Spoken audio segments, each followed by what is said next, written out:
In 3, 2, 1. John, are we live? We're live, sir. What's going on, buddy? Not too much. How are you, sir? I'm good. It's nice and warm outside.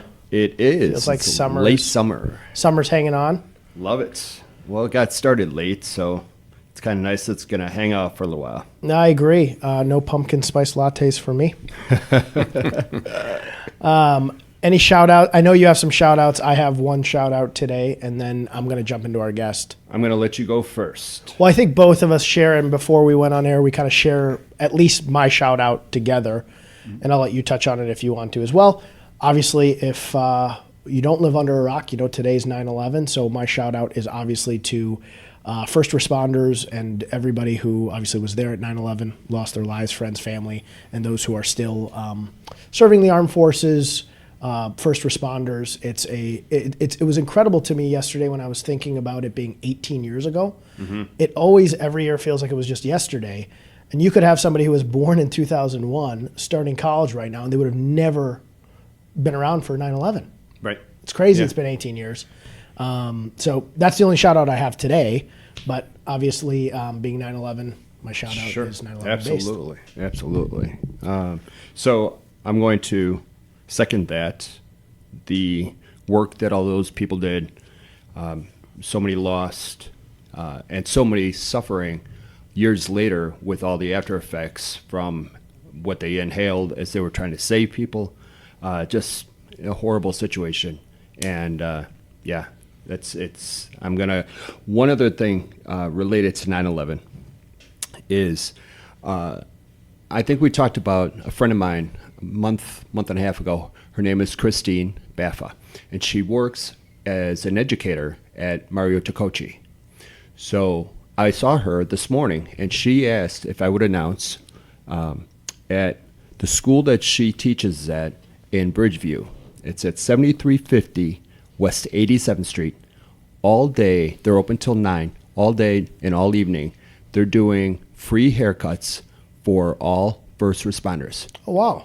Yes. Shout out to her for doing that. Absolutely. So again, it's 7350 West 87th Street in Bridgeview. If you're out in the southwest burbs, stop by and see her. She'll make you look great, and it's free of charge. Yeah, she cuts your hair. Look how I know. nicely she cuts her hair.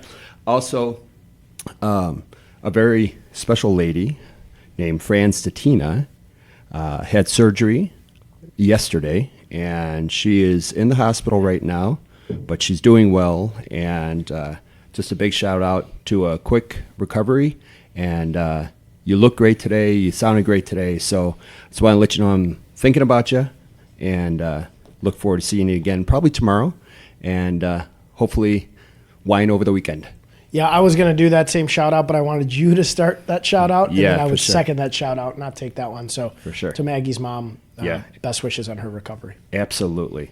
And that is it on the shout outs. Remind me, please, at the end of the show to redo the Tacochi address for the first responders so that people can go and get their hair cut. Cool. I just want to make sure to do it again. And we'll put it in the comment section. We can do it right after the show. So if anybody's driving along and you don't listen to it until it's too late or to tomorrow, until tomorrow, you'll at least see it in the comment section. Indeed. All right, cool. I'm excited to jump into our show because our guest and I have been chatting for about 30, 40 minutes, and I think him and I could probably chat for forever and ever. Sean Jacob, he's the founder and CEO of Yoga 2.0, which is a kick butt yoga studio here in River North. Sean, I'm not going to butcher what you do at Yoga 2.0. Sure. I'm going to let you tell us about Yoga 2.0 and how you got involved in having a yoga business. Yeah, for sure. Well, first of all, I really appreciate you guys having me on the show today. Super excited, so thank you. The whole model of what we're doing at Yoga 2.0 basically came out of all of my frustrations as a daily practitioner. So as you said, the first comment you made, you're like, wait a minute, you do yoga? Like I get that all the time. I'm 6'5", 250. I don't look like your yogi. No. For those of you who are watching this, he's sitting, but we'll take a photo at the end of this with him and I. He's a big guy. He just doesn't look like he does yoga. Yeah, so I had a series of converging sort of personal and professional life events, as you'll tell as we go through this. I'm type A, wound as tight as you can get. And a couple of significant things happened to me personally and professionally over about 60 days, which sort of put me over the top. And one of my friends was like, you need to go to yoga. And I played hoops in college. I've always been into fitness, trying to stay in shape, and been to some yoga at some big box gyms and never really got anything out of it. I'm like, yoga's not a workout. So hesitantly, I went to my first class at one of the bigger chains in the country over in the West Loop. I went to a 6 a.m. class, and it completely kicked my butt. And it was the first time since I could remember that I was out of my own head. And all I could do for an hour was focus on not puking and not falling over. And I was immediately hooked, and I started going every day. And I quickly became a very high maintenance yogi. And one of my biggest frustrations, so all of the whole model of what Yoga 2.0 brought to the market is all of my frustrations out of my experience as a daily practitioner.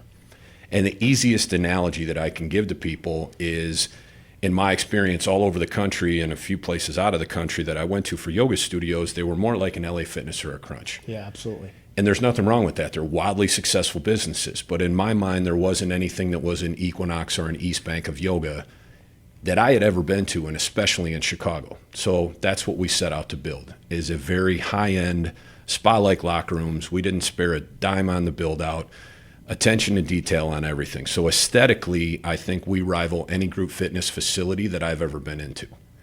From an experiential standpoint, I wanted to fix everything that frustrated me. My first and biggest frustration was lack of quality and consistency of instructors. So you walked into a lot of these other places, and I didn't know if it was that person's second class or their 400th class. Right. And a lot of these studios make a lot of money off of these teacher trainings.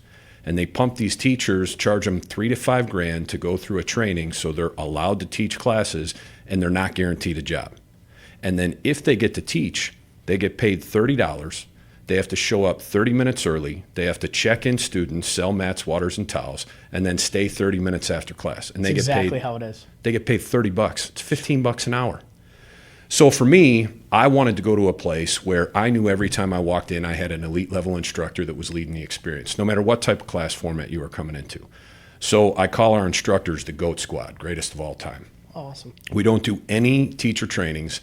Every one of our teachers has hundreds of hours of experience, hundreds of hours of training and thousands of hours experience leading group fitness. So you walk in and you know you're going to get led by a quality professional. Now, maybe you don't like their style or maybe you don't like their flow, but it's not like it's someone that's learning on the job trying to take you through a class. So our instructors, I can confidently say, top to bottom, rival any group fitness place that you've ever been to. I mean, they are really, really high quality. And then, as we talked about, I'm a business guy. I spent 18 years on the business side of medicine. If we have time, we can get into some of my war stories with that later. But I'm also a business development guy. So incentive comp. My numbers projected turn revenue neutral at about 16 people per class. So as soon as that 16th person hits the room, they start to get bonused. I pay my instructors $50 to show up. And if they sell out the room, they make $200. So you're going to be there for an hour and a half. I make them come 15 minutes early and stay 15 minutes late. They don't have to sell mats, waters, and towels. I want them engaging with the students, increasing our community presence. But you're going to come for an hour and a half. Do you want to make $50 or do you want to make $200? Yeah. So promote yourself on social media, promote your class schedule. So indirectly, that's part of our marketing channel is our instructors have. There's a really good article in the New York Times that talks about the cult-like following that some of these instructors have. They're your therapist. They're your preacher, like they're everything wrapped into one, and people follow the best instructors. They don't care what name's on the door. So I went out and recruited what I believe are some of, if not the greatest instructors in Chicago, and I incentivize comp them to get people to follow them to come into our facility, which then is a very high end, and then we have the whole experiential thing across the board. So first is quality and consistency of instructors. One of my second biggest frustrations, believe it or not, as simple as this sounds, is my church every Saturday morning was in Gold Coast at a yoga studio with Lee Cohen. Lee, if you're listening to this, I miss you. But I never missed her class. I'm 43 years old, and I would have to get there 30 to 40 minutes early. And now when I go to a yoga studio, there's certain places you want to be. Some are hotter than others. Where's the humidity machine? So I always like to be second row, no more than 5 stalls from the humidity machine in the Gold Coast studio. And I'd have to get there 40 minutes early and stand outside the room and wait for the door to open and run in with a bunch of other adults to slam my mat down on the floor. So we painted stalls on our floor. Pretty simple. Super smart. But now I can go on, reserve a spot. Yoga is all about, presence and calming yourself down. So now you eliminate the stress of, number one, am I going to get into class? And then number two, where am I going to be when I get there? So we eliminate all that and you can reserve a spot. We talked a little bit about our heating system. So we don't use forced air HVAC. We use infrared heat panels. And there's some significant therapeutic benefits to using infrared over forced air. Most importantly, you're not blowing dust and allergens into the room. So it's self-contained. And then the infrared heats the actual physical space, including you. And we're made of 97% water. Sure. So that naturally increases your core body temperature quicker. And you had told me that you had an infrared experience and you're like, man, like I was sweating, but I didn't feel as drained.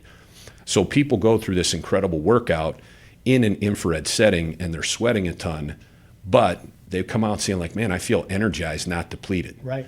The other cool piece to that is I did a ton of research on the humidity system that we brought in. So we have this state-of-the-art technology that we brought in, and it's kind of disgusting when you look at, there's a gauge in the back of the room. So the city water that comes in is usually between like 250 and 500 parts per million of contaminants. Really? We run it through a double osmosis, blue light. I don't even know how to explain the technology behind it, but when it spits into the room, it's got less than 5 parts per million of contaminants. So you've got this totally clean steam and humidity coming in, plus the clean air. So it just gives you this it's like a reviving experience when you come out of there. Sorry. Yeah, no. I love it. And it's, as you're going through this and we're talking off air, I'm by no stretch of the means a yoga expert, but I did it for a year at Bikram. And all the complaints that I had, but really never vocalized, you obviously had and then fixed. I went to a place, and I won't name it, it's in the North Shore, but it was Bikram. And I was telling you, it smelled like a wrestling mat. I mean, I was like, wow, I cannot imagine that anybody who's not me, who hasn't grappled before, is okay with this. I'd rush in, try to find a spot. My ex-girlfriend and I would try to find spots near each other, and we're rushing in. We're always late. The instructors were selling us the mats. And same thing. I had 1 or 2 instructors I really liked, and if they weren't there, even though Bikram was kind of the same exact thing every single time, which to me was boring, but I liked the heat aspect of it, I was like, oh, this instructor kind of sucks. Right. But I didn't have a choice. It was even at the same times, a different instructor would show up. So even if it was 6:30 on a Monday night, I didn't know which instructor I was getting. Right. Somebody would fill in. You could kind of tell it was somebody once they started that was on class 2 or 3. But I never thought of those as being industry-wide problems that somebody else would have solved. Yeah. But kudos to you guys for doing that. I think the stall idea is fantastic because that was one of my biggest stressors. I'd run to the locker room, try to change really quick, and then rush up, and then I'd be like, oh, shit, I'm trying to move somebody around or begging somebody to move over a couple inches so that I can tuck in, and they're already trying to get relaxed, and it's not their fault that I'm the jerk that's always late to a class, but I'm disruptive then. Right. But you've solved kind of all those problem pieces. Well, and you bring up another point too. So one of the other tenets is cleanliness. Like it used to drive me nuts. One, I would walk in there and a lot of times I'd be rolling my mat out into someone else's sweat from the class before. And then I'd go over and grab blocks that have been stacked up after someone just sweat on those. And God knows how long they've been sitting in the corner. Like you see those 60-minute specials with the blue light and you're going in the hotel rooms. I'm surprised that nobody's been into a group fitness place yet.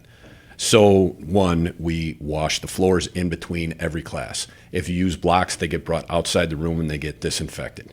We spray down the weights in between every class. So cleanliness is incredibly important to us, and we're always overstaffed to make sure, regardless of how busy we are, we don't compromise that. And I don't really know the answer to this. Some yoga people might. There's different types. So I did Bikram. I know there's core power. There's different types of yoga, and you said you guys have weights. How do you guys formulate the classes? And is there one of those models you fit into, or are you totally unique? So I mean, we're yoga, right? So we're not completely unique, but we do have a different spin. So we've got 3 different class formats. One is the vast majority of our classes are heated, but they'll always be set on the schedule if it's not. And we're typically running in the low to mid 90s with about 35% relative humidity. Outside of that, I've got 3 buckets of class formats. So it's strength, flow, and revive. And then underneath that, there's a progressive series from not beginner, but so flow, you have base flow. then you have flow, and then you have flow 2.0, progressively harder. In the strength umbrella, you have base strength, which would be body weight. So you got body weight squats, burpees, push-ups, sit-ups. Then you have strength, which incorporates weights. Then you have strength 2.0, which is heavier weight, higher volume, bigger movements, almost more of like a variation of a CrossFit yoga workout, if that makes sense. And then we actually just brought in a new class format, which is really cool. It's called Mace Strength. So it's called a steel mace. It's a variation of a kettlebell. It's got call it an 18-inch to 3-foot handle. And then at the end, it has a ball. And the 5-pound ones is maybe the size of a racquetball. The 25-pound one is the size of a double softball. So then depending on where you put your hands, the further that weight out is, the more it challenges your core strength and your balance. So we had an instructor put together this really cool flow using this steel mace device. Super cool, really challenging. Like our whole motto is our members are warriors. We call it the Warriors Way, and you're part of our community. So this kind of fits into that theme. So that's very cool. And then the last is Revive. So Revive is typically run in like the low to mid 80s, so it's not as hot, and it's more of a restorative class. So a lot of deep breathing. You're typically holding poses for 60 to 90, sometimes up to 3 minutes. We use some bolsters. We use some lacrosse balls. So it's more of it's less of a calorie burning, physically taxing workout, and more of mental and stretching. So those are our three categories. And for those who are listening, I've done infrared type heat stuff, and Sean's absolutely correct. It's a completely different feeling. I felt when I was, and I did saunas. So I like the sauna, the normal sauna, but if you do 15 minutes in a sauna, you're in trouble. You got to get out of there after about 15 minutes. You feel like you're not going to make it another 5. I did 45 minutes in an infrared sauna, and I was like, holy smokes, I feel really good. I got a good sweat, but I just felt revived. So I can imagine the difference between doing yoga in a studio that has the infrared heat as opposed to, like you said, like kind of a furnace-based heat that they're just blasting up and you're just losing water weight and getting exhausted. And that's something we start to market to, or we have marketed to our community, is everyone's into these infrared saunas, and they're fantastic. Our panels are twice the strength as an infrared sauna, and you get a 60-minute workout on top of it. So you get a double whammy, and people are paying up to $45 for a 30-minute infrared sauna. Yeah. And our drop-in class with me is a lot cheaper than that. And again, you get the workout on top of the therapeutic benefits of working out in infrared heat. What is kind of a drop-in rate? Drop-in rate's $30. Okay. And then we have class packs, we have memberships, we have off-peak memberships. Everything's listed on our website, but we've got something that fits pretty much everybody's needs. And that's really reasonable. I mean, I've been to a lot of different, I've done Bikram at a lot of different places, and it's that price point, but you definitely don't get that sort of cleanliness, service, the reserving, and then obviously, I think most importantly for those who are very serious yogis, the instructor strength, the strength of knowledge within the instructors. And compared to the yoga market, especially downtown, we are a slight premium at that charge. Most people are the $26 to $28 for drop-in. But do you want to go to LA Fitness and Crunch, or do you want to go to Equinox or East Bank? So for a couple dollars more, you get a much, much better experience. So we're on the low end of high-end group fitness, but we're on the higher end of the yoga market from a pricing standpoint. Okay. But for me, it's I think 26 couple extra to bucks, $30. You're talking $4. Yeah, all day long. I'll pay that every day. Yeah, I mean, I would have probably paid $15 for the room not to smell like a wrestling mat. And I was shocked. I mean, I was in the North Shore, so I was like, I looked at my ex-girlfriend. I was like, she's like, it stinks in here, and I'm like, I'm used to it. But some of these people who are in the North Shore and probably pissed off about that stuff. They kept coming back, though. I guess they didn't really have an option, but I'm sure they would have loved a much classier, cleaner atmosphere. Yeah, for sure. So you can do monthly packages, and you guys and this was something we spoke about off air, with your students have a lot of team building, relationship building type stuff. Go ahead and explain some of that stuff that you guys do. Yeah, so for me too, I wanted to do something more than just pushing people in and out of class. So yoga is all about community. How can we promote that within our space? So there's a couple different areas. One is we partnered with, it's called Cara Chicago, Not the Running Club. So one of my former neighbors on the south side, he's a phenomenal guy, Mr. Tom Owens. started a nonprofit where they basically took financially challenged and homeless people off the street and they put them through a very exhaustive 12-week curriculum, and then they help them get back out on the market and get jobs and get back on their feet. Over 28 years, they've taken, I believe it's close to 10,000 people, put them through the program, and after it's either 18 or 24 months, they have an 87% retention rate in that position. I mean, their numbers are staggering. So we went and one of the challenges they had was a lot of their partners are Chase, Target, big national companies. Sure. And if you have any blip on your personal radar, you can't get employed there. So they need proof of gainful employment history. Whether it was I stole a candy bar, I got busted with a couple ounces of weed. Like, they don't take anybody with guns. Right. They don't do anybody with abuse. So they have parameters within there, but people stumbled and tripped. They are our cleaning staff. So they provide all of our cleaning services. So that's one piece. How do we help and reach out to the community to give back? So that's one piece. The next one is we highlight a quarter, every quarter we bring in a local up and coming artist, and we ask them to do a yogic themed piece of art. We put it up on the wall, we highlight a little story about them, and then while their art's being hung up and off peak hours or when we're not having classes, they can use our facility space to do their own little art gallery display. Very cool. So another way to reach out to the community. For our students, we do a monthly Warrior Social where we invite everybody to come in, mix and mingle. We do that on site. And then I organized, we did our first one last month. It's the River North Sweat Crawl Social. So we've got about 15 facilities, group fitness facilities, as well as wellness facilities within the area. And there's one Sunday a month, and we offer discounts for drop-in rates. So if you're a member at Yoga 2.0 and you want to go down the street and try berries, there's a percentage drop-off for that day to try something else. Very cool. And then we have a local restaurant that we all meet up afterwards, and they give us discounts on food and drinks like that. Indirectly, when people come, they're going to mix and mingle, and we're all going to cross-promote each other's facilities.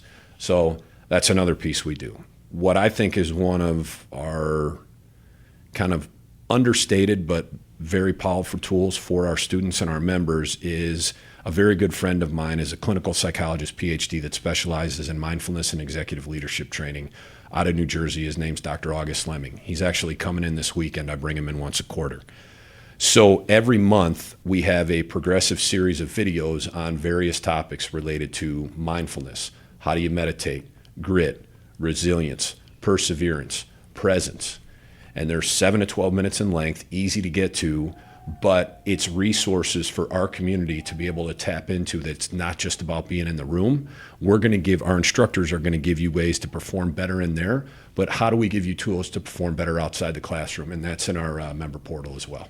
I don't think I've ever seen, set aside yoga, and I've done a lot of group fitness stuff that I really like. Like, I'm a huge fan of Shred 415. Mm-hmm. I've never seen a fitness course connect with their client base outside of the fitness class like that. You know, I've seen it when I go to yoga classes or even group fitness classes. A lot of people build kind of relationships with the people they're working out with.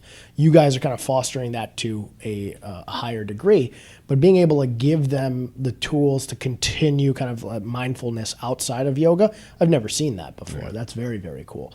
Where are you guys located exactly? Because we didn't touch on that. 215 West Ontario, second floor. So we're right in between Franklin and Wells on the south side of the street. John, we got to go and do some yoga on a Wednesday before we come in. Maybe go get a freeze downstairs too, and then just walk over here rejuvenated. I would love it. I would do it in a heartbeat. Do you have classes are all day, I'm guessing? So we run really hard in the morning. First class is at 6. We go hard until about 9, and then 2 days a week we have the 10:30 class. We have 2 classes over lunch. We call them the Express, so they're 45 minutes. People can come during the lunch hour. And then we run hard in the evening, starting up at 4:30 or 5, and then go until 8. And how long ago did you start actually doing yoga? A little over 4 years. Okay, so you got into it real fast, like you said. Yeah. And how long has 2.0 been open? We just opened May 1st, so Good we're still babies. This is our 4th month. I've heard Yoga 2.0, and I've seen you guys tagged with just friends on social media tagging themselves at Yoga 2.0 so many times. So when our mutual friend mentioned you in Yoga 2.0, and I mentioned it to John, John's like, yeah, I've heard of them before. It was almost like I felt like you guys have been around forever because I had seen you guys so many times tagged with people in River North attending you guys. So kudos to you guys for at least gaining such a community in in your infancy, basically. And, since we're talking about being an entrepreneur, it was funny. I was a guy I played hoops against when I was a kid, invited me out to speak to his entrepreneur class at Naperville North. And one of the kids was asking me a question, and my response was, you've got to make sure that you're aware enough to check your ego at the door to realize what you're not good at. And I'm awful at social media, so I take zero credit for anything we're doing with that. I've got an amazing team. It's led by Manny Garcia, who's also our director of content, and he's also an incredible yoga instructor. The guy wears more hats than I can keep track of. And then we've got a couple outside firms that we do some contracting with SEO and some of the other things. But yes, I have an awesome team that's managing that social media process. Brilliant work. Because both John and I were like, wait, they've been around for a while. Yep. And then when I looked everything up, I realized you guys are pretty early on we're here. babies. So fantastic. But you touched on a really good entrepreneur point. I always call it let the chef do the cooking. And I'm like you, I know I'm very bad at a lot of things. Like my business partner at Main Street is very different strengths than me. John and I here at WheelHouse, John and I have very, very different strengths. And I'm lucky that I know I suck at certain things and I just let the people who are good at the other stuff do the other stuff. But yeah, whoever is, Manny, you said? Manny, yeah. Kudos to Manny because he's doing a really, really good job. But I also see a lot of people tagged at you guys. So I feel like people are, and I'm just one person, and my social media friends are tagging themselves at Yoga 2.0. So you're definitely connecting with people, and they're very happy to be there. Yeah, for sure. Reconnecting there.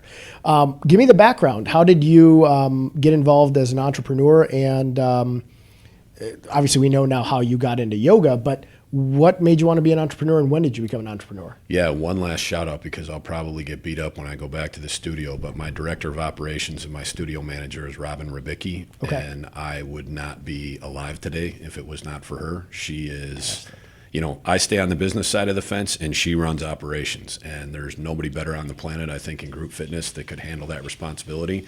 So I definitely wanted to give her a shout out. Shout out to Robin. Yeah, she's We're awesome. going to have to stop by and meet everybody. Yeah. Are you there almost every day?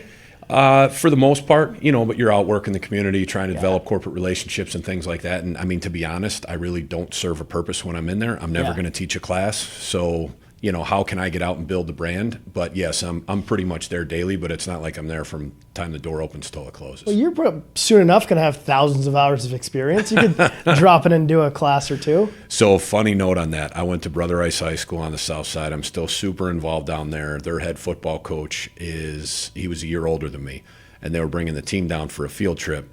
So I was like, dude, you got to bring the team by. He's like, yeah, no problem. So they come by. They did a workout, and why did I get going on this? You just asked me a question Instructor? before. You instructing?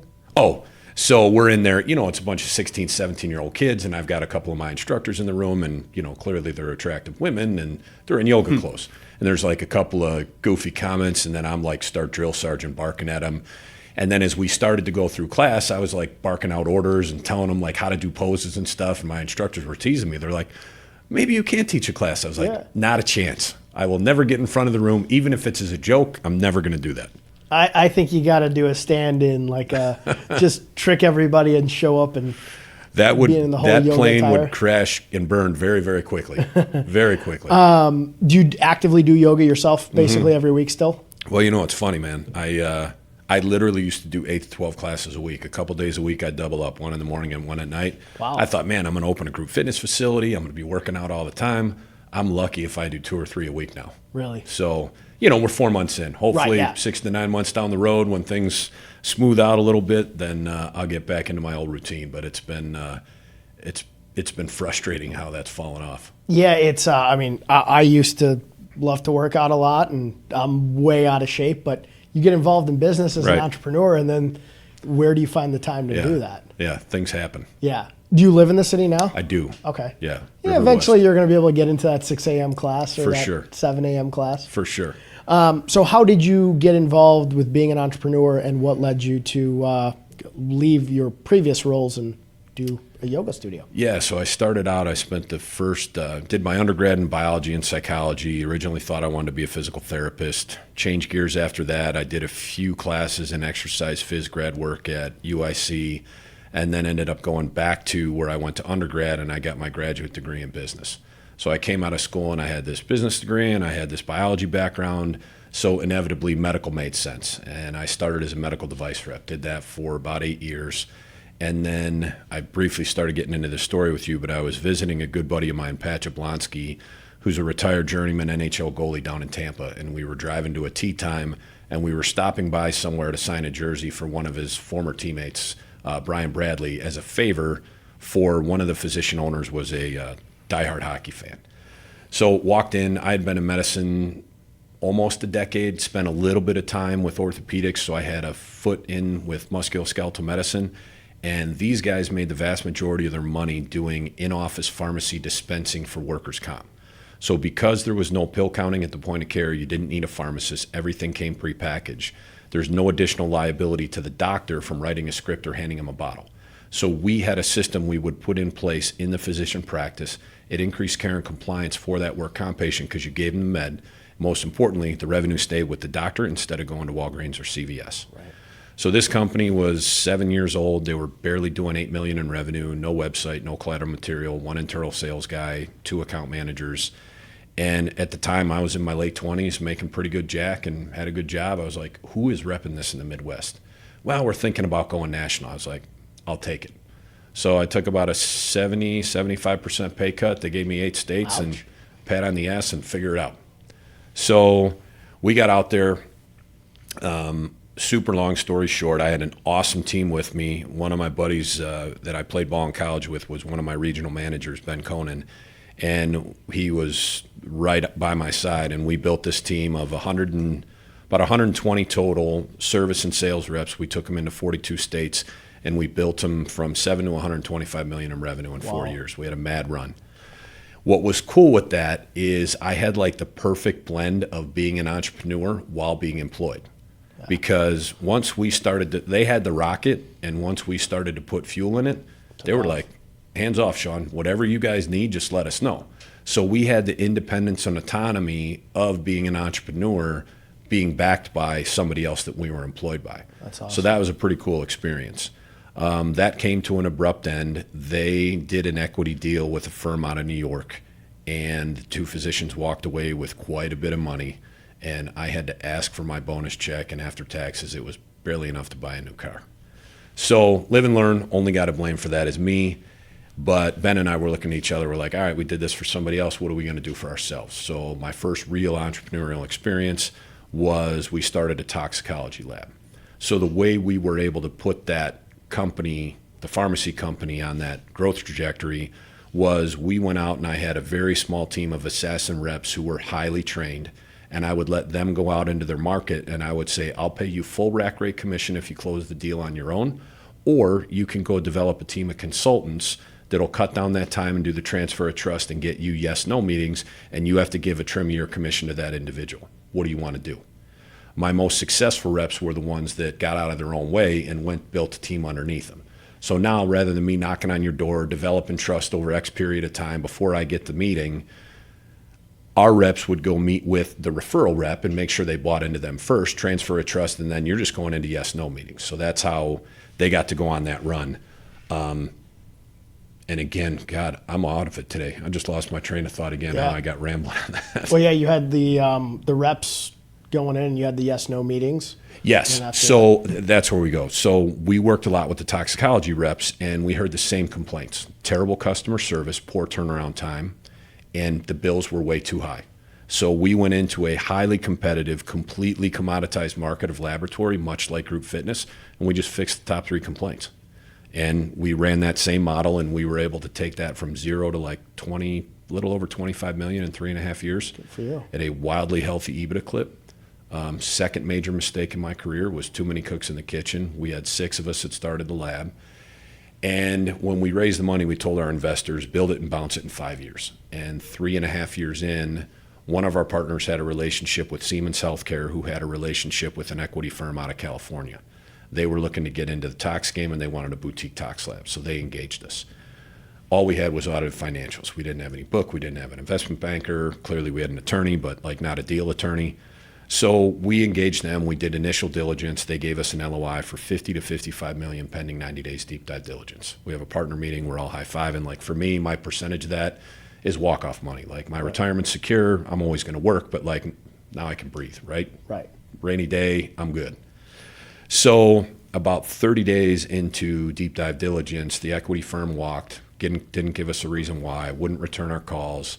So I ended up getting into one of my partner's emails, and we found through an internal investigation that he was dialoguing with an investment banker and attorney and intentionally manipulating the diligence information because he wanted to tank the deal and turn around and buy us out. So this gets better, boys. Oh boy. Oh, intrigue. Yeah. So we fire him immediately, and then right when this whole thing started with us getting engaged and doing this initial diligence, Medicare dictates reimbursement in healthcare. So CMS sets reimbursement standards. So whether it's looking at your tongue or giving you a knee replacement, there's CPT codes associated with that. Medicare sets the rate. We knew that toxicology was on their radar because it was such an abusive market. Over-testing, over-billing, like we did the exact opposite, and we told a different story, which is how we grew really quick. But nonetheless, we're in that sector. So all indications were like probably a 20 to 25% rate cut, which is substantial. Huge. The weekend before Thanksgiving, they announced a 60% rate cut on toxicology services effective January 1st, and Medicare was like 42% of our national book of business. Oh. So hit hard, but we were running at like a 47% EBITDA clip. I mean, it was wildly successful. So we could sustain that and we'd be okay. Usually in healthcare, it takes like 6 to 12 months for the privates to follow Medicare guidance. So we're like, all right, we got some time to pivot, figure out what we're going to do. By December 31st, so within 5 weeks, every major private carrier cut us by 60% or more. Oh. So we went, you extrapolate that out, by the time all those took effect, by June, we were projected losing money. Critical care access hospitals still maintained healthy reimbursement because they're critical care, they're hard to get to, they always have premium reimbursements. One of our largest customers was a critical care access hospital, and they were looking to internalize laboratory. So we sold them, air quoting, we sold our company for $548,000 less than 18 months after we had $50 million on the table. Oh. Yikes. That one hurt. Yeah. That shook the trees. So that went down. I was in a really unhealthy personal relationship, on again, off again, for 5 years, and that went down. I was turning 40, and then you get reflective about, God, I sacrificed personal relationships, and all I was doing was drive into this mythical number in my head I wanted to be at before I was 40, and this deal would have put me there. So it was like this convergence of personal and professional events that ultimately led me to go to my first yoga class, which then I did every day for a couple of years, and then came up with the model for 2.0. So here we are. Well, good for you. And what a crazy shift of events. But listening to that, there's a couple pieces I picked out. A, you always bet on yourself. I mean, just watching or listening to you go from a good paying job to saying, hey, listen, I'm just going to take a pay cut to virtually nothing in the sales field and then just bet on me. That's a big entrepreneur mindset that a lot of people don't have. And then shifting, opening another business, and then having two situations that businesses were just letting you down, not to your fault at all, and saying, hey, listen, I'm going to do another business this time, but something I'm passionate about, and I'm going to do it with me. You bet on yourself every time. So I think the third time is going to be a charm. Not that the first two were failures. I mean, you obviously were very, very successful. It was just stuff out of your hands. And I know a little bit about Medicare billing and CPT codes. My dad's a physician. So all he wanted me to do was be a doctor. So I worked with him for a long, long time. So intimately familiar, and we've bought and sold a couple of medical practices. But that's crazy when you said they cut it by 60%. I was like, oh, that really kind of kills you guys. It's a dagger. Monumental rate cut, yeah. But good for you. And, it's I'm turning 35 next week, and I'm starting to have those reflective thoughts sometimes. Somebody was telling me, the average person lives to be 72, 73. Some people are like 77. I'm like, well, shit, I'm smack dab in a midlife crisis now then. I'm beyond the 50 on the yard of life, yeah. And you're on like the 45. So. I'm like 49, I think. Yeah. I mean, with my my levels of lack of sleep and stress, I'm probably 52, 53% done. But 2.5 blocks down the street, we'll get you mindful, we'll get you out of your own head. Come on down. Well, I've been telling John a little bit and a lot of my friends, I really enjoyed yoga.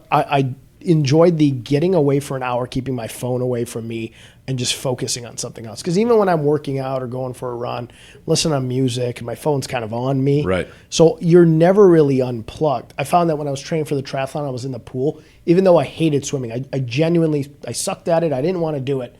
But my phone's away, and it's an hour. It's just me, and I'm thinking. Right, just the ability to disconnect. And yoga for me was that. And I when my ex-girlfriend and I broke up, I stopped going to that yoga studio. But I've been telling everybody, I'm like, my back hurts, my shoulders effed up. I need to go back and do something like that. So you are in a perfect setting for me to be able to do it on a Wednesday. Come here and then possibly go down the street to our mutual buddies and get a freeze or something. Yeah, get a freeze for sure. Shout out to Freeze and Float, which is next door to us. And I've been going there just to get some freezes. Amazing people, too. Yeah, amazing people.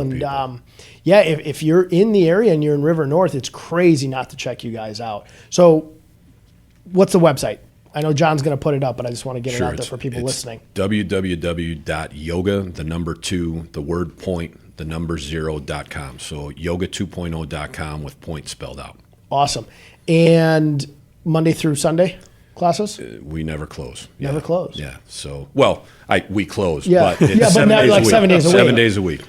What days do you typically do them? Or is it sporadic? It's sporadic, man. I always have a bag there, so it's like, meeting canceled. I'm going to jump into class. So it's all over the board. That's nice. Do you guys do that? John, and tell me if I'm getting in his camera when I try to do this. Do you guys do that one pose? Yeah. Where I can't do that. I know. It'll save my life. It took me a long time to be able to do that, and it still hurts the back of my shoulders, but yeah. I tore my left pec, so it's virtually impossible to get that move done. Yeah. But every yoga class I go to, yoga classes have mirrors. Mm-hmm. I just laugh because I'm like, everybody must be watching me do this like an idiot, and I'm not even close. Well, it's funny you I don't know what it's called, you said I suck at yoga. Like you can't be bad at yoga. So that's you haven't seen me do yoga yet. But two fronts on that. Every Sunday we run a yoga fundamentals class at noon, and it's a progressive series of like the basic forms of yoga. So people can come in with other beginners, walk through what's a downward dog, what's warrior 1, what's warrior 2. So when you come to a class, you at least have a basic understanding. Right. And then we're in the process now of developing, we're going to call it the asana library. Okay. So it's going to be, you can go online and click on the top 20, 30, 40, 50 poses, and you can do them at home or at least watch them. And how come I feel funny doing this and that, and try different tweaks. So we should hopefully have that up in the next 45 to 60 days. But again, we want to provide anybody that comes to us with resources to make them feel comfortable and confident to have a great experience within the facility and then carry that outside the facility as well. What I love about yoga is what you said. I mean, I'm not very good at yoga, but I can do a yoga class and benefit dramatically from it. Whereas there's just some things like martial arts, I'll use that as an example, and you can always benefit from it. But when you go to a class, like if you're going to go to a boxing class and you just really suck at boxing, it takes a long time to just build comfort there. Whereas in yoga, you can just go there and it's just you and yourself, and you're probably not being judged by too many people because they're focusing on themselves. And you can get a huge benefit immediately in that first class. I know for me, I just didn't know what I was doing. And I would look around at people. I'd be like, what are they doing? What are they doing? Because I didn't know the moves. So that's a really good tool for a beginner like me. Yeah, for sure. For somebody who's a relative beginner. Yeah, definitely. Because I had no idea. I would just look at the person next to me and they could be really bad. And I could be just kind of butchering it until the one instructor that's looking at, 20, 30, 40 people finally sees that I'm goofing up and helps give me some direction. Right. How long are the classes? 60 minutes, other than our express classes over to lunch, are 45. Okay, great. All right, John has put up a note, his love notes in the back over there. I know you sent some photos to John. Give us kind of an idea of kind of the look and the feel of the studio. You've explained it's really kind of like an elegant, higher class, higher class studio as opposed to kind of like the big box stores. Give us like kind of a walkthrough. John, I don't know which photos you got, but I'm presuming you're throwing some of them up? Yeah, so when you see there's a couple photos that'll go up there. One is our main studio, so the aesthetic of the studio, up light, down light. You'll see the infrared panels, the weights. Aesthetically, it's just gorgeous. The floor that we put in there, they put the vast majority of the sports performance floors in Chicago. The floors alone cost us like $55,000, and people come in there all the time like, man, why don't my knees hurt? Like we did not spare an expense. There's high end across the board. The locker rooms are extremely high end, spa-like, very accommodating. We've got a get-ready bar for the women, the hair dryers, anything you would need in there, all the high-end amenities. We work with E&O to supply all of our products in there. And then one piece I want to touch on, too, is we've got a very large and welcoming lobby. Like, we want people to be able to hang out there. So free Wi-Fi all day. Most people work from home. If you come there over lunch, come in early, relax, grab a kombucha or a nitro brew coffee from Limitless, and sit there, bang out a few emails, and then when you're done, stop sweating for a half hour. You can make some calls, you can work on your laptop, and then shower up and go back to work. So we really want this to be a community place where people can hang out. That's really nice. I mean, that's the piece of yoga that I think really benefited me, was just being able to unplug and then just kind of relax a little bit. But I found myself, when I was getting there, I was very stressed out because we were crowded. We were just in this little space kind of checking ourselves in and grabbing mats, and then run down to a tiny little, it was basically a bathroom with like these like quick little locker systems that I bought at Costco, and then running back up. And then when you're leaving, everybody's shoes are next to the door and we're like cramped up on a bench trying to get ready. So I was relaxed for an hour in class, but I was very stressed out getting to the class and then just kind of cramped leaving. Yeah. So you didn't want to be the type of person that lingers around or stays. It wasn't very welcoming. Right. And I was at a studio that was, this is the North Shore, so it was nice. It was a nice studio, but you fixed those problems that, again, annoyed me, but I didn't think about them too much because I didn't know that there was a different option. So I just said, okay, most yoga studios rent tiny little space and the bathrooms are small and we just have to get into class, change, get the heck out. Yep. But yeah, that ability to come in and just kind of relax, especially during like a lunch break, that's unique. Yeah, and it's interesting. Probably the worst. The original plan was open March 1st. Now we're open. We didn't open until May 1st. And the absolute worst time that you can open any type of facility is the 11 weeks in Chicago that people like to be outside. Right. So I've never wanted fall or winter to get here ever in my life until this year. Yeah. But, our numbers are progressively ticking up in the right direction. I really think we're going to take a big jump in June. But, to you and I, like, this seems like a lot of common sense, right? Like, we fixed everything that would probably frustrate the majority of people. And over 4 years, that was the same complaints I heard from everybody I was doing the workout experience with. So I basically bet the house on a model that we're in month 4. And once we prove the model, then we got to prove a market. And once we prove the market, then we'll take this thing out and scale it. You know what's one of my like biggest failures as a younger guy was I didn't write down who this inventor was, and I didn't record this. I tried to find this. It was like one of those 2020s or 60 Minutes. I remember being in college. I was actually sitting next to my grandma at my parents' place watching this inventor who they had on, and he had like 100 patents. And the question they asked this guy was, most people try to think of one great idea. You've thought of like 100 great ideas and you've sold a handful of them for a lot of money. How do you come up with so many great ideas and the average person can't come up with one? And his answer is so simple. And the answer at least stuck with me, but I just wish I could find this again. He said, you know what I do? I find things that frustrate or are a problem for a mass group of people and I solve that problem. That's it. Yep. He goes, because if something annoys a lot of people and I can solve that problem for a lot of people, then I got something there. Which is, and you've kind of, in everything you've done, you've kind of found the problem piece or the problem pieces, at least 3 of them, and then you've solved those things. You don't have to create a market to be successful. Yeah. There's a lot of big markets out there that if you just get a small piece of the pie, you're going to be more than fine. Very, very smart. We always ask this, and I'm going to ask this of you. You probably have a lot of pieces of advice for entrepreneurs. Any advice for entrepreneurs? It doesn't have to be in the yoga base. You could give people advice on starting yoga, but any advice for entrepreneurs that maybe you've learned? I mean, this is going to sound super basic, but it's what I told the kids when I was out at Naperville North talking to them, is the first thing you've got to do is be able to check your ego at the door and realize that you don't know everything and you can't be an expert at everything. And if you're not humble enough and honest enough with yourself to realize you're going to have to bring in people that are a heck of a lot smarter than you in a multitude of different areas in order to get to where you want to go, you're going to lose.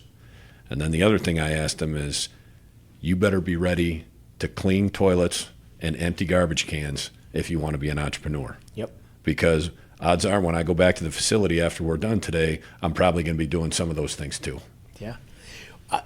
Your first piece of advice, and the second one's a reality. For sure, if you're an entrepreneur, you're going to be doing that for a long time. But your first piece of advice is one of my favorite pieces of advice because, and like I said, I call it let the chef do the cooking. You definitely are not going to be great at everything. And you're right. I think early on, a lot of entrepreneurs, or maybe when they're very young, and I'm sure when you're talking to people in high school, they might have that ego setting. They're like, no, I can do this. Or repeat entrepreneurs that have been successful for a long time are like, oh, no, I know what I'm doing. And then they don't seek out the help for where they're weak, and they don't plug the holes where they need holes plugged. But great advice. Outside of yoga and obviously running a business that's been successful very quickly, what do you do to kind of relax? Or is it still yoga? No, I mean, I've really gotten into meditating, which is part of yoga, but, outside of just the actual sitting for an extended period of time, which for me is a monumental challenge. Like, I can't sit more than 20 seconds without thinking about 86 different things. And I've really gotten into that. So that's what I try to do to relax. Outside of that. Do you use an app? I do. Which one? So it's actually a device I saw come up on my feed. It's called the Muse device. Okay. So it's a headband that you put on. It wraps around your ears. You pick the soundscape that you want to listen to. I always choose the beach. So when you start out, it's like really soft water coming in. And somehow it monitors your brain activity. And as the waves start going, you start to hear larger and larger waves. And when you're really out there, you hear lightning going. And then when you're in the zone, you start to hear birds chirping. So it's all about getting back to your breath and breathing and calming your thoughts down. And it's really cool, the statistics when you get done with this, and it monitors every time you do it. So you can go back and look. It has calm, neutral, and active. You can see where you were through the extended time that you did it. You could do 5 to 60 minutes. You choose how long you want to go, and then it just beeps when you're done. It's been an incredibly valuable tool to help me because now I get reinforcement, right? If I just sit here and try and meditate, I have no idea if I'm doing it right or not. At least this helps to give me that basic understanding of, am I being productive while I'm spending my time doing this? That was what you just touched on was my biggest problem when I tried to meditate. So a good buddy, and he was a past guest on the show, Evan Shai, who is a kind of celebrity trainer here in Chicago. And now he's got a kind of entrepreneur side of his business called High Tide, where he goes to high-end professionals and Fortune 500 companies and just kind of does health and wellness with them. Had this app that he had us use, and it was a good app. I forget what it was called, but my problem was I was like, I think I'm zoning out, and I was in my own head. I was like, I don't think I'm doing this right, and it would almost annoy me. I'm like, I'm not really relaxed, and I would second guess myself. And the whole time I'd listen to this thing, and it was good because it forced me to take some time apart to just kind of calm my mind, and I really like that. But I felt like exactly what you said. Am I doing this right, or am I just goofing this up? Is this a waste of my time? So it's a headband that actually will kind of monitor the brainwaves? Yeah, it's called Muse. It's like $200. Okay. I mean, everybody I talk to, I recommend that. So yeah, anybody that's listening, check it out. It's phenomenal. You do it every day? I should, and I don't. Okay. There's a lot of things in my life I should do, but well, you're at the start of a very you're in a business that has a lot of competition in Chicago, so this is a busy time for you. For sure. That stuff is going to probably come more consistently as time goes on. But every successful person that meditates, and we've had a lot of people on the show where we ask them, what do you do to kind of relax? Do you work out? A lot of people say they meditate. And everybody who says they meditate attributes a lot of their success and relaxation and ability to just kind of press the reset button to meditation. And I've always wanted to start back up at doing that. The last time I did it, I was like, I don't think I'm doing this the right way. And it's crazy too. Like, even just from a consistency standpoint, all the research shows, even if you can get like 5 to 7 minutes in a day, you don't have to do it for 30 minutes to an hour. Like, if you just get 5 to 7 minutes a day in the morning and the evening, and you can rip that 5 to 6 days a week, you're going to have a monumental impact. So it doesn't have to be an extended period of time. John wrote me a question that he wants me to ask. Any book recommendations? Oh man, unequivocally, like, my Bible in life is Think and Grow Rich by Napoleon Hill. I mean, you can't get a better book for me. There's a million books I'd recommend, but that, like, unequivocally is my number one by a far margin. I think it's my top 5. Yeah. What's your other ones? Extreme Ownership for me has been a really good one. That one is just based on as an entrepreneur or business owner or anything in your life, you got to take ownership of it, and no matter what happens, don't pass the blame to somebody else. Even if somebody on your team does something wrong, did you do something incorrectly to maybe not be there for him, maybe not coach him the right way. Just take ownership of things you do wrong. And it's taught me a lot to kind of take a pause when things go wrong and be like, how can I adjust this? Why did this go wrong? And how do I fix it from happening again? And it's a great one on Audible because the two guys that wrote the book, they are ex-Navy SEALs, and they got kind of deep voices, and they relate a lot of it back to like when they were actually leading people through war. And love that book. It's one of my favorites. Cool. I'll have to check You that said beach. I'm guessing beach is your favorite place to go on vacation then? There's nothing that relaxes me more than water. Yeah. So it's like, do you vacation or do you travel, right? There's two differences. For me, like, I just want to be near water. Right. Yeah. Not going to any old ancient sites and stuff and having to Love walk doing around all that. day. Like, that's traveling. I Yeah, love that's doing travel. that too. But if I'm on a vacation and I want to relax, I'm going to a beach. See, that's people make fun of me for going back to Cancun and Playa. I mean, I've been Cancun 11 times, probably the Yucatan Peninsula 15 or 16 times. Yeah. And I used to always tell them, I'm like, it's a 3-hour flight. I just get there. Yeah. The beach is great. The pool is great.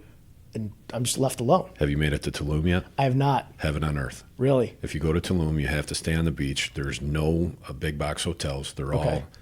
all, Small. 5 to 50 person adobe or, rooms. I checked into allegedly one of the nicer places on the beach. They don't have locks on the door. Like Really? you have a safe in your room, but there's no locks on the door. Like there's no crime down there. And this is back when everyone's like, oh, you can't go to Mexico, blah, blah, blah. The guys that were at the hotel are like, man, you got nothing to worry about. I've been twice this year. I've never felt unsafe there. And we actually, this time, I took my mom for her 60th birthday last month. Okay. August 15th we went. And we were talking about, my sister and I were talking about how both of us had not spent enough time in Tulum. I think she had gone once.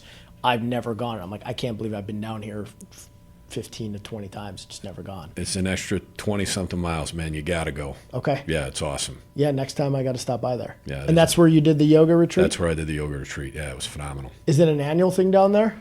It was supposed to be for me, and I haven't been back since. But the actual yoga, it's a retreat down there. Well, like literally every single hotel, that's the other thing I like about it, on the beach in Tulum has yoga rooms.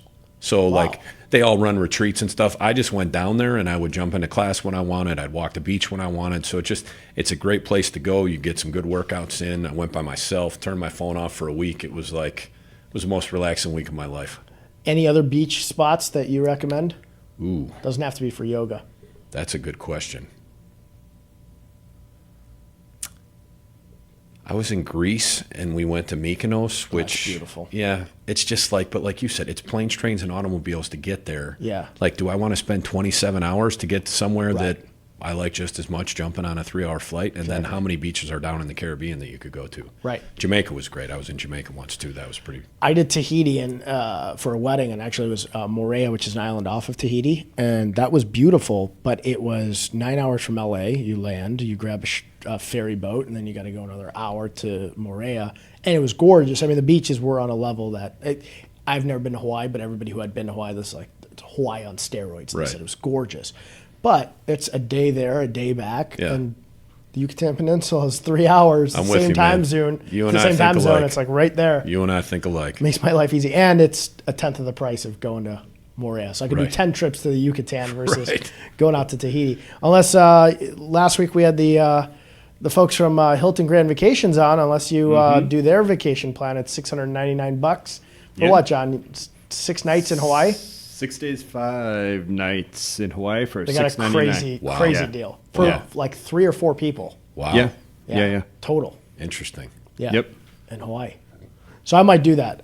Since last week, I've been kind of teased about that, or 2 weeks ago, and I got to book a trip, and there's no blackout dates for them. So I'm like, Wow. yeah, I might have to book a trip Oh, out to wow. Hawaii. You Yep. and me both. Oahu or the Big Island. Either or. I've never been, so I'm going to be blown away by So fun. So any fun. of the spots there. Yep. I knew we are going to. Somebody said this dude needs to do voiceover. I feel like I'm meditating just listening to him. Charlie Farrell. Does he know you do voiceover? So that's actually my cousin Chuck. Thanks for listening. I used to do voiceover work, and then I actually just got back into it. I went on an impromptu audition yesterday and got picked up. So we're gonna get that going. You do again. have a voiceover voice. Thanks. Yeah, it's a deep voice. You should just do the meditation tapes. It should just be your voice talking Yeah, to right. people. Instead of teaching the classes, you should just be the guy who's like I'll the be guy the in the voice. sky Right. who's telling them what to do. You don't even have to do the moves. That's an idea. We zipped through an hour. John, did we have their website up on the? We Page had itself?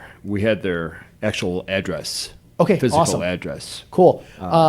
I will add the website to the comment section. For those of you who are going to be listening to this and are not watching it, if you're on iTunes or Spotify or anything else, I'll let you do the website again. It's yoga2.0.com with point spelled out. So yoga, the number 2, the word point, POINT, the number 0.com. Awesome. And thank you for coming on. John and I are going to have to visit. I've Indeed. been making a mental note for myself constantly to get back into yoga, and then obviously was introduced to you through our buddies at Freeze and Float, and I think timing and fate is kind of lining up for me to make a yoga comeback. Can't tell you how much I appreciate you guys having me on, and anybody that's in the area, we'd love to just have you come in and give us a shot. We really think that you'll be happy with the experience. And congratulations to you for, again, it's a handful of months you guys have been in business, but doing everything you guys have done in such a short period of time, and then revolutionizing and changing all the problems that people were having with yoga. Because even me, like I said, as somebody who's only done it for a year on and off, those are truly the pain points I had when I was going to yoga, and you guys have found a way to fix that stuff. Really appreciate that. Thanks for having me on, fellas. Yeah, absolutely. Thanks for coming on. Yep. John, we don't have a shout out for next week yet, but we will be here next week at Yes. 3 o'clock with some cool guests. Yep, I'm going to put that address for the haircuts back up. Oh, yep. I on goofed. screen. You asked me to No, that's remind all right. you, and I screwed up. It's Takochi University of Beauty Culture, 7350 West Harlem in Bridgeview, Illinois. They're open till 9. Free haircuts for all first responders today.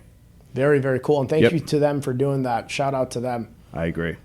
It sounds like she keeps doing really, really cool stuff to She's a give back. a very cool lady. Yep, she Yeah. really does. We got to get her on. Oh, that'll be a fun hour or 6-7 hours. Yeah, let's get her on. We'll run with it. Nobody can tell us we have to get off air. So That's true. can go as That's long true. as we want. And Chrissy, we got wine, so we're all set. Again, thank you, Sean, for coming on. Check out Yoga 2.0. I'm definitely going to check it out. If you want to check it out with me, let me know. I'll go to class with everybody else. We can reserve spots. Put something together. If you know me, I'm not going to reserve a spot next to you, so you can't make fun of me the whole time. You're supposed to be quiet in yoga studios. But yeah, I'm excited to check you guys out. Awesome. Again, congratulations. Thank you. See you guys next Wednesday at 3 o'clock. In 3, 2,